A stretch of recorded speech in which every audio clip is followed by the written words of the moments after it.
Hi, I'm Jim Geraghty of National Review. I'm here with Michael Brickman, who is the National Policy Director of the Fordham Institute. Michael, tell us a little bit about Scott Walker's efforts to promote school choice out in Wisconsin. Sure. So Wisconsin's home to the nation's oldest private school voucher program. It started in 1989, and there wasn't a whole lot going on. It was slowly scaled up through the 90s with Governor Tommy Thompson. But then Governor Walker came in, expanded it to a broader region in southeastern Wisconsin where Milwaukee is, added later on a program statewide, did some course-based school choice stuff, expanded charter schools, virtual schools, really doing a lot of exciting things in Wisconsin to make sure that Wisconsin is once again one of, if not the biggest leader in school choice. Okay.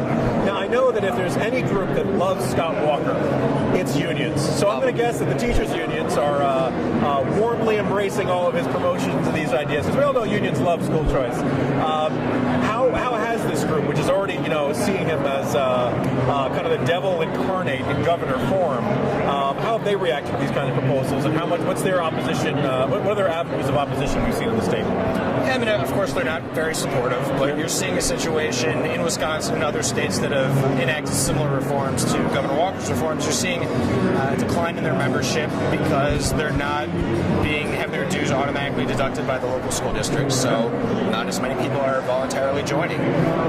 That's one of the big issues going on, but you're also seeing, I think, people realizing at the school district level that the reforms are not only allowing the school districts to save money. I think it's something upwards of $1 billion or $2 right now for local school districts, but you're also having a situation where each individual school district, and there are 424 districts in Wisconsin, they're in a similar way that the states are the laboratories of democracy. These are the laboratories of education reform in Wisconsin.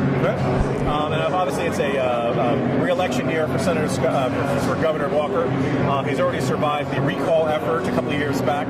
Obviously Wisconsin is going to be a intense battlefield. What's your sense on the outlook for Scott Walker as he heads into what most people expect to be a very tight re-election battle? Yeah, it's a purple state, if not a blue state. I don't think they voted Republican for president since Reagan, so people need to remember that. But he's certainly got his message out there, but it'll be a national watched race for sure. You're hearing his name mentioned a bit more in the presidential context. Do you think that having these, the policy victory of the union reforms he's enacted out there, these types of school choice efforts, does that sound like presidential timber to you? Or? I don't know. You'd have to ask him, but I know he's pretty focused on 2014 right now. Okay. All right. Mr. Brickman, thanks very much for joining us.